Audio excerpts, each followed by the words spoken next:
To bende duol mano mar Gavanas odiochieng' mano makawuono ne ogolo pachgi ka otenore kod ndhicho mano mabende giwacho ni piny owacho mano mamalo osebedo ka ndhiyo gi kinde ka kinde e pacho kae.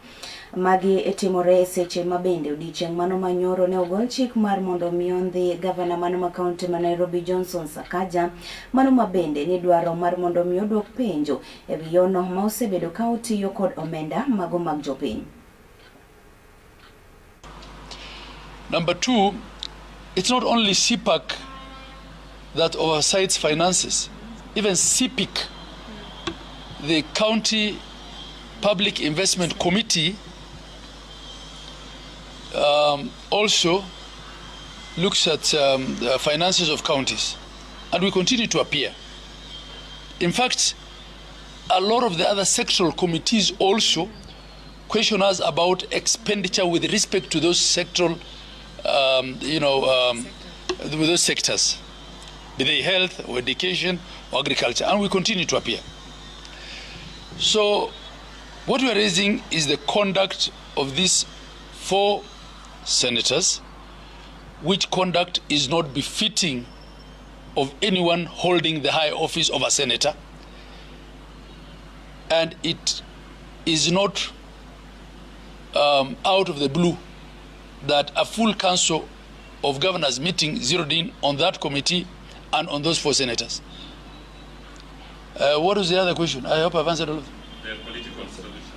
The political solution. I think every stakeholder is seized of this matter.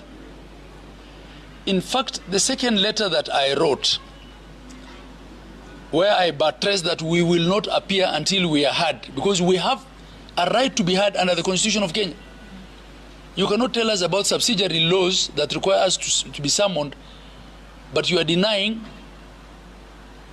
people at that level of seniority in this country coming together, asking to be heard. Actually, every Kenyan has a right to be heard. That you can't hear 43 out of the 47 governors of Kenya. So the ball is in the court of the leadership of Senate. And in that second letter, I actually copied the Chief Justice, I copied the Ombudsman, the EACC, the DCI. I know what I was doing.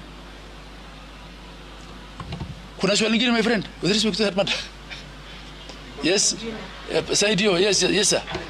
You talked about collective agreement on this issue. Yes. But you've seen other governors still appearing before the Senate committee. How do you reconcile the two positions? Secondly, and lastly, if you're clean, why give in to this extortion and another gimmicks that you're saying that they are extorting?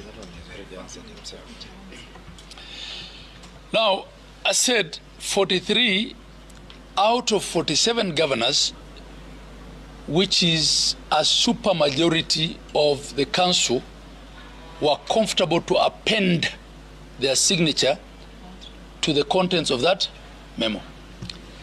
Some of the governors who appeared didn't even sign that memo, but when they went there, they still refused to prosecute the agenda in solidarity with the 43.